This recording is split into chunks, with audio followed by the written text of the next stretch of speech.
On behalf of ExpertVillage.com, my name is Allison at Western Art Glass.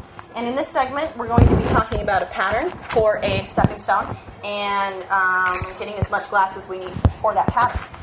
For the stepping stone I'm going to do today, I have a thing for sun, moon, and stars. I just love them. So, of course, here's a book, Sun, Moon, and Stars.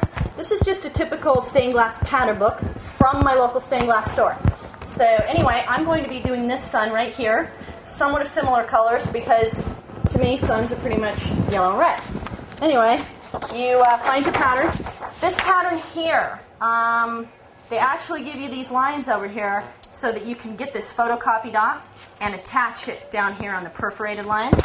And therefore, you end up with something like this. So, pattern prep takes a little bit of time, but it's all right. So, anyway, find a pattern that you like, get it photocopied, keep your original. You need these pattern books. You want to save them. Like I said, stained glass pattern book from your local stained glass store. So go check them out.